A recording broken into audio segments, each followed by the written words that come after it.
Pay attention to the dashboard camera footage from March 3rd, 2019.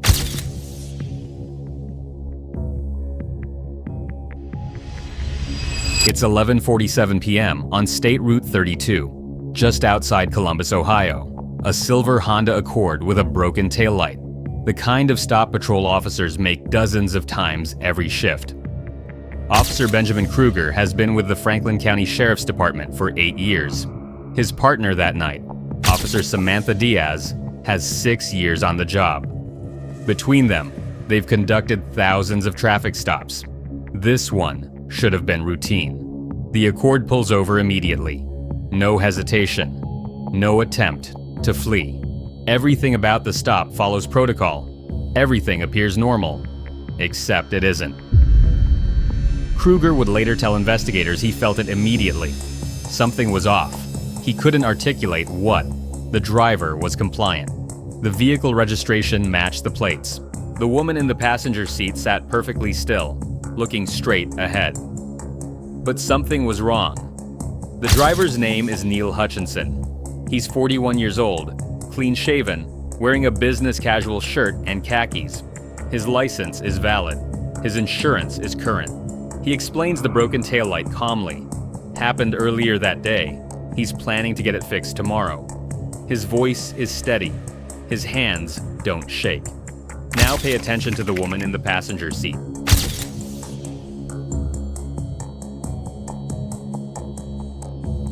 Her name is Jordan Pritchard.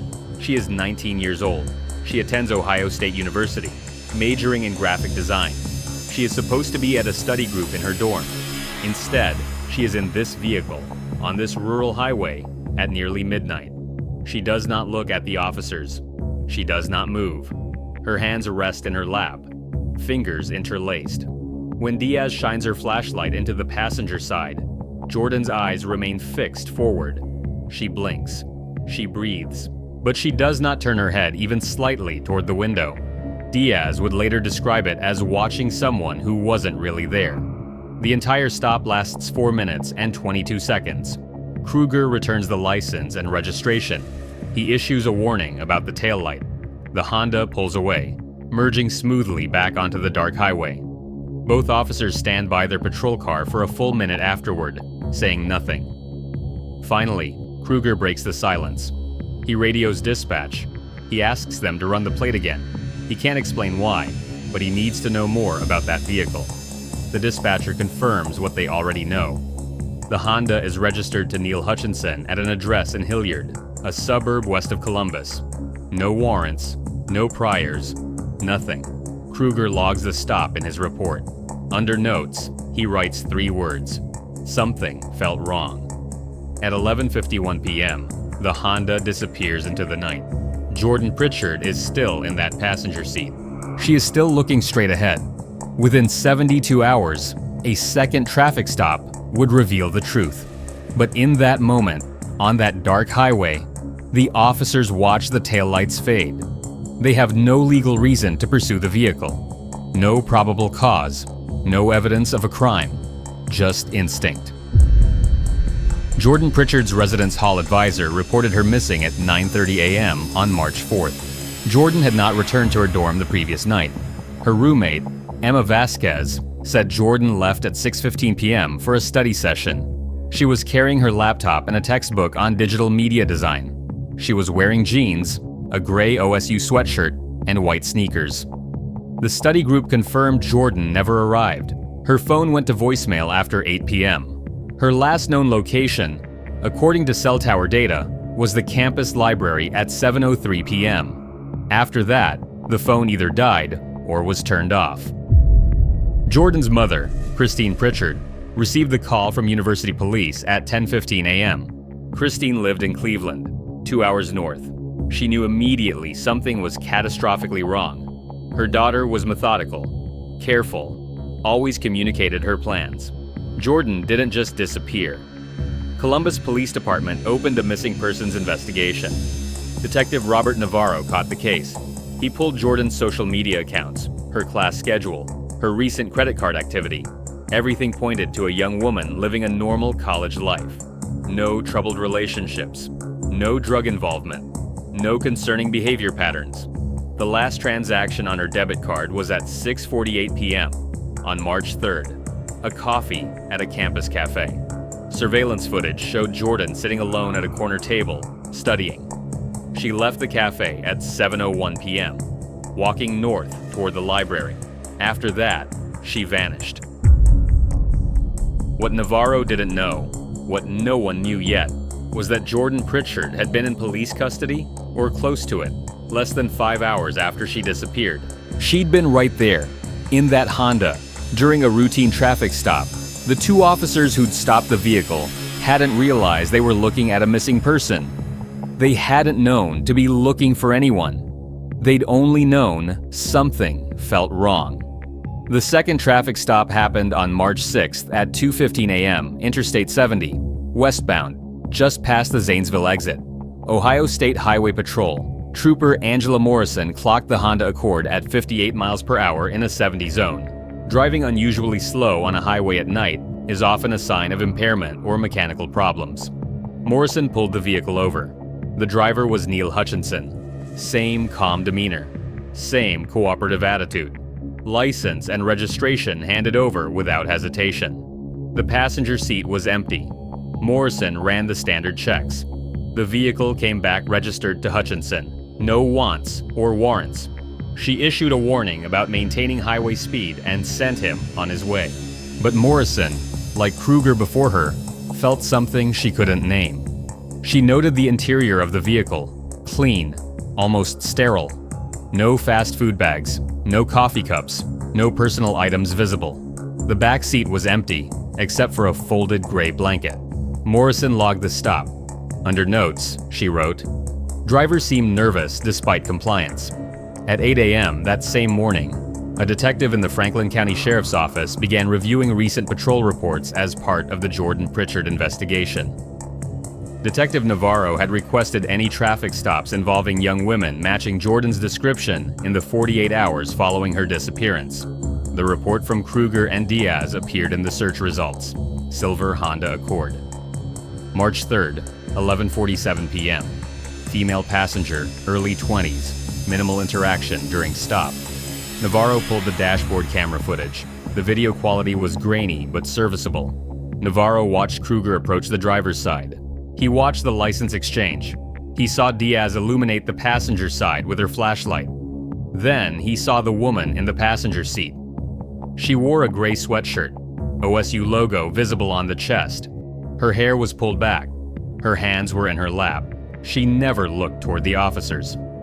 Navarro froze the frame. He pulled up Jordan Pritchard's missing person file and compared the description. Gray OSU sweatshirt, dark hair, approximately 5 feet 4 inches. Same build. He called Krueger immediately. The dash cam became evidence at 10:30 a.m. on March 6th. A team of detectives gathered in the conference room at Columbus Police Headquarters. They watched the footage in silence. Krueger and Diaz were called in to provide statements. Both described the same sensation. The passenger seemed present, but absent. Compliant, but not engaged. There, but not there. Diaz had tried to make eye contact through the window. The woman never looked at her. Not once. Not even a glance. Krueger had asked Hutchinson if everything was all right. Hutchinson said yes. The woman remained silent. At the time, this hadn't constituted reasonable suspicion for further questioning. The woman wasn't restrained. She wasn't visibly injured. She wasn't asking for help. Both officers believed she was aware of their presence, but neither officer could shake the feeling that something was desperately wrong. The question now was whether that woman was Jordan Pritchard, and if so, where was she now? By noon on March 6th, detectives had pulled everything on Neil Hutchinson. He was 41 years old, divorced, no children. He worked as an IT consultant for a medical supply company in Dublin, Ohio. He lived alone in a rental house in Hilliard. No criminal record, not even a speeding ticket in the past decade. His social media presence was minimal. A Facebook account with sparse activity, occasional shares of tech articles, a few photos of hiking trips. No concerning posts, no red flags. Detectives obtained a warrant for his cell phone records. The data showed his phone was in the vicinity of Ohio State's campus on the evening of March 3rd between 7 and 7:30 p.m., the same window when Jordan Pritchard disappeared. His phone then traveled along State Route 32, the same highway where Krueger and Diaz made the traffic stop. A second warrant for his residence was approved at 2 p.m. The Columbus Police SWAT team entered Hutchinson's house at 3:47 p.m. on March 6th. The residence was a modest two-bedroom rental in a quiet subdivision. Neighbors described Hutchinson as polite, but distant. He kept to himself. No visitors, no disturbances. The front door was unlocked. Hutchinson was not home. His Honda Accord was not in the garage. The interior of the house was immaculate, kitchen clean, living room organized, no dishes in the sink, no clutter on the counters. The kind of order that felt deliberate rather than natural. The primary bedroom contained a bed, a dresser, and a small desk. The closet held work clothes and casual wear. Everything folded, everything aligned. The second bedroom was locked from the outside, a standard interior door with a keyed deadbolt installed on the exterior. Not factory standard, an addition. Detectives breached the door at 3:52 p.m. The room was empty, but it had been occupied recently. A twin mattress sat on the floor with a single pillow and a gray blanket. No sheets. The blanket matched the one Morrison had seen folded in the backseat of Hutchinson's vehicle 2 days earlier. A plastic bucket in the corner. A case of bottled water. 6 protein bars on the floor, still in their wrappers. The window had been boarded from the inside with plywood screwed into the frame. No natural light entered the room. On the floor near the mattress, detectives found a white sneaker, women's size 7. The brand matched the shoes Jordan Pritchard had been wearing when she disappeared. Jordan Pritchard was not in the house, but she had been. An Amber Alert was issued at 4:30 p.m. on March 6th. Neil Hutchinson's photo and vehicle description were broadcast across Ohio and neighboring states. Law enforcement agencies were advised he should be considered armed and dangerous, though no weapons had been found at his residence. Hutchinson's employer was contacted. His supervisor said Hutchinson had called in sick on March 4th and 5th. He hadn't shown up for work on March 6th and hadn't called. This was unusual for him. He was typically reliable. His bank records showed no unusual transactions. His credit cards showed no recent activity. His phone had been turned off at 3:15 p.m., 30 minutes before the raid on his house. It was as if he knew they were coming. The first sighting came at 7:20 p.m. A gas station attendant in Richmond, Indiana, recognized the Honda from the Amber Alert. The vehicle had fueled up 20 minutes earlier. The driver matched Hutchinson's description. He'd paid cash. He'd been alone. No passenger. Indiana State Police scrambled units to the area, but the Honda was gone. Hutchinson was moving west on Interstate 70, away from Ohio. Detectives reviewed the gas station's surveillance footage. Hutchinson appeared calm. He purchased fuel, a bottle of water, and a bag of chips. He did not appear to be in a hurry. He made brief eye contact with the attendant and left. The back seat of his vehicle was not visible in the footage. The trunk remained closed. Christine Pritchard arrived at Columbus Police Headquarters at 8 p.m. She brought recent photos of Jordan, her medical records, dental records, anything that might help. She asked only one question. Was her daughter alive? Navarro couldn't answer that. The evidence suggested Jordan had been in Hutchinson's custody as recently as 4 days ago. The locked bedroom suggested extended captivity. The empty house suggested Hutchinson had moved her before the raid. Whether she was still alive was unknown. Christine Pritchard sat in the conference room and waited. There was nothing else she could do. The second sighting came at 9:45 p.m. A truck driver called 911 from a rest stop outside Indianapolis. He'd seen the Honda Accord parked in the lot. The vehicle was empty, but the driver's side door was unlocked. The keys were in the ignition. Indiana State Police arrived at 10:03 p.m. The Honda was still there. No sign of Hutchinson, no sign of Jordan. The vehicle was processed as a crime scene. Forensic technicians found trace evidence in the passenger seat, hair that matched Jordan's description, fibers from her sweatshirt. The trunk was empty but showed signs of recent cleaning. bleach, residue. The spare tire well had been wiped down. The gray blanket from the back seat was missing. Canine units were deployed around the rest stop. The dogs tracked a scent from the Honda to the tree line at the edge of the property, then lost it near the shoulder of the highway. Hutchinson had left the vehicle and disappeared into the night. Jordan Pritchard was with him, or she had been. The manhunt intensified overnight. FBI agents joined the investigation. The case was reclassified as a kidnapping with possible homicide. Helicopters with thermal imaging swept the wooded areas surrounding the rest stop. Ground teams searched on foot. Nothing. At 3:30 a.m. on March 7th, a motel clerk in Plainfield, Indiana called police. A man matching Hutchinson's description had checked in at 11 p.m. the previous night. He'd paid cash for one night. He'd requested a ground floor room at the back of the property. He had not been alone. The clerk described a young woman with him. She'd stayed in the vehicle while he checked in. He'd described her as his daughter. The clerk hadn't gotten a good look at her, but she'd seemed tired. Police surrounded the motel at 3:45 a.m. They breached room 118 at 3:47 a.m. The room was empty. The bed had not been slept in. The bathroom was unused. But on the small table near the window, detectives found a handwritten note, 8 words in neat block letters. "I'm sorry. This wasn't supposed to happen." No signature. The handwriting would later be matched to Hutchinson's employment records. At 6:15 a.m., a farmer in Greencastle, Indiana, 40 miles southwest of Indianapolis, found something near his barn. A bundle wrapped in a gray blanket, partially concealed in the tall grass near an access road. He called 911. Indiana State Police arrived at 6:32 a.m. They approached the bundle cautiously. An officer knelt and carefully pulled back the edge of the blanket. Jordan Pritchard was inside. She was alive. Paramedics reached her at 6:41 a.m. She was unconscious, but breathing. Her pulse was weak, but steady. She was severely dehydrated and hypothermic. Her body temperature was 94 degrees. She wore only the gray OSU sweatshirt and jeans, no jacket, despite the March cold. She had bruising on her wrists consistent with restraints. She had a head wound, recently bandaged with medical tape and gauze. The wound appeared to be approximately 2 days old. An air ambulance transported her to Indiana University Health Methodist Hospital in Indianapolis. She remained unconscious during the flight. Christine Pritchard was notified at 7 a.m.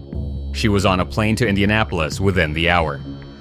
Jordan Pritchard regained consciousness at 2:30 p.m. on March 7th. Her mother was at her bedside. Her first words were a question: where was she? Over the next 48 hours, working with victim advocates and trauma specialists, Jordan provided her account of what had happened. She had been at the campus library on the evening of March 3rd, studying for a midterm.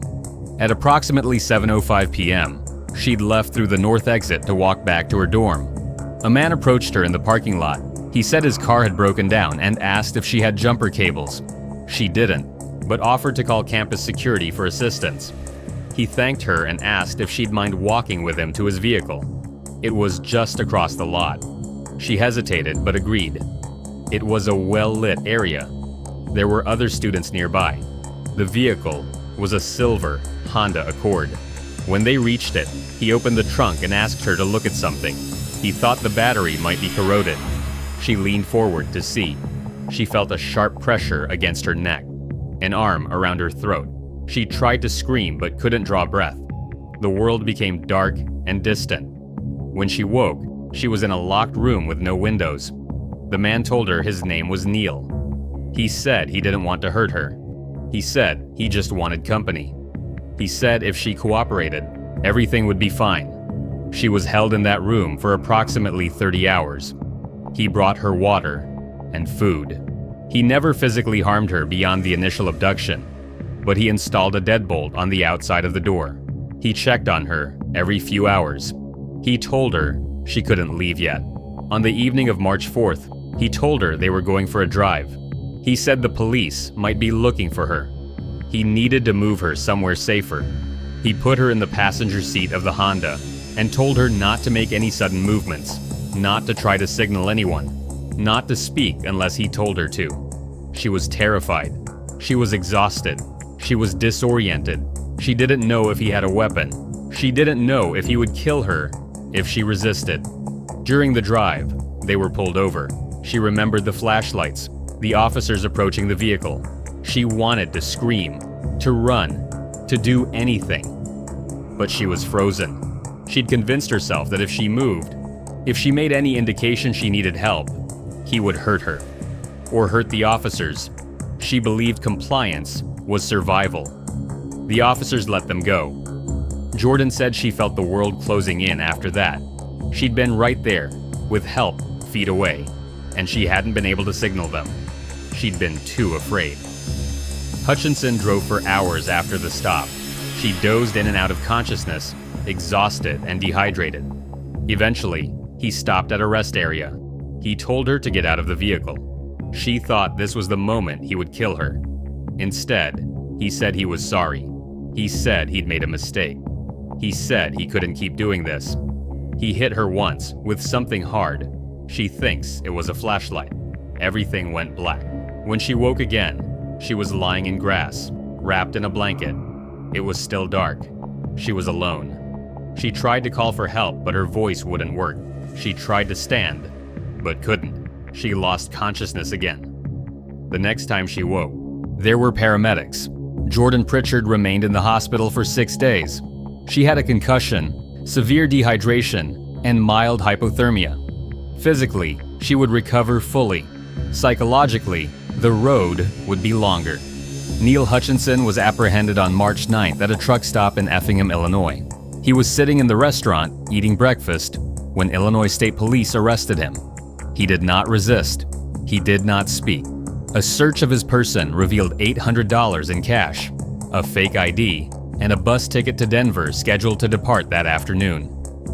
He was extradited to Ohio on March 12th. The investigation into Hutchinson's background revealed a pattern. He'd been divorced 3 years earlier.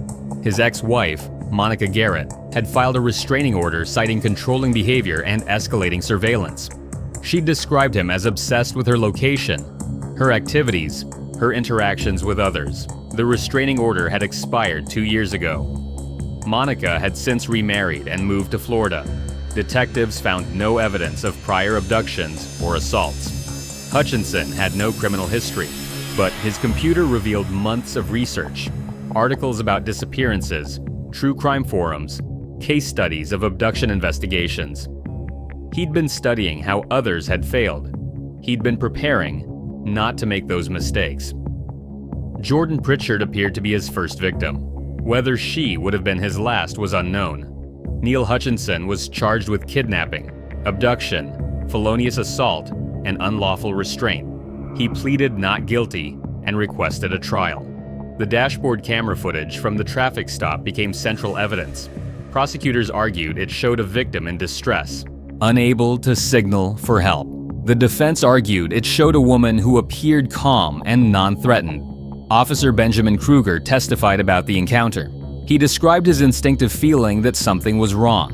He couldn't explain it precisely, but he knew it in his gut. He just had no legal justification to act on that feeling. Officer Samantha Diaz described the passenger's 1,000-yard stare, the way she seemed to look through them rather than at them. The absolute stillness. Both officers stated they'd replayed the stop hundreds of times in their minds. Both struggled with what they could have done differently within the constraints of law and procedure. The jury heard Jordan's testimony. She described her fear during the traffic stop, her paralysis, her desperate hope that the officers would somehow know, somehow see, somehow save her. The jury deliberated for 11 hours. On August 14th, 2019, Neil Hutchinson was found guilty on all counts. He was sentenced to 28 years in prison without the possibility of parole. He showed no emotion when the verdict was read. Jordan Pritchard returned to Ohio State University in January 2020. She changed her major to criminal justice. She advocates now for better training for law enforcement in recognizing signs of coercion and duress in victims who cannot or will not verbally ask for help. She has spoken at several police academies about her experience during that traffic stop. what it felt like to be frozen in fear, what small signs might have indicated her situation, how trauma can manifest as apparent calm. Officer Krueger and Officer Diaz both continue to serve with the Franklin County Sheriff's Department. They've both become instructors in a new training program focused on trusting instinct when coupled with observation. The program teaches officers to recognize subtle indicators of distress beyond obvious physical restraint or verbal pleas for help. Christine Pritchard established a scholarship in Jordan's name for students studying victim advocacy and trauma response. The gas station attendant in Richmond, Indiana, whose 911 call helped establish Hutchinson's flight path, received a civilian commendation from the Indiana State Police. Trooper Angela Morrison, whose second traffic stop of Hutchinson helped establish the timeline, testified at his trial and was recognized for her detailed observation notes, the folded blanket in the back seat, the unusual cleanliness of the vehicle, the driver's unexplained nervousness, despite cooperation. On March 3rd each year, Jordan Pritchard posts a single message on her social media: trust your instincts, trust your voice, trust that someone is listening. The dashboard camera footage from that night remains in training materials at police academies across the country. It's shown to new officers with a simple question: what do you see? Most see a routine traffic stop, a compliant driver, a silent passenger. Some see more. They can't always explain what, they can't always articulate why, but they see it. That small, persistent feeling that something is wrong. In law enforcement, that feeling has a name: officer safety instinct. In Jordan Pritchard's case, it was the difference between being found and being lost forever. Officers Krueger and Diaz did everything right according to protocol. They conducted a safe traffic stop. They verified documentation. They acted within the boundaries of law and probable cause. But they also did something more. They wrote it down. They logged their discomfort. They made a record. Something felt wrong. 3 words that would eventually help save a life. Neil Hutchinson maintains his innocence. He has filed multiple appeals. All have been denied.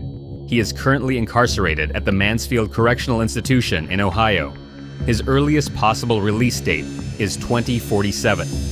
He will be 69 years old. Jordan Pritchard is 24 now. She graduated from Ohio State in 2022. She works as a victim advocate with the Ohio Attorney General's office. She has testified before the state legislature 3 times in support of enhanced training for law enforcement in trauma recognition. The white sneaker found in Hutchinson's locked bedroom is preserved as evidence. Jordan has never asked to have it returned. Some things, she says, are better left as evidence than as memories. The traffic stop lasted 4 minutes and 22 seconds. The investigation lasted 6 days. The trial lasted 3 weeks. The impact will last a lifetime. Sometimes, the difference between routine and catastrophe is nothing more than a feeling, an instinct, a moment of doubt that someone takes seriously enough to write down. Sometimes, that's enough. Not always, but sometimes. And sometimes is what Jordan Pritchard survived on. If you or someone you know is experiencing domestic violence, coercive control, or feels unsafe in a relationship, the National Domestic Violence Hotline is available 24/7 at 1-800-7-997-233. Help is available. You are not alone.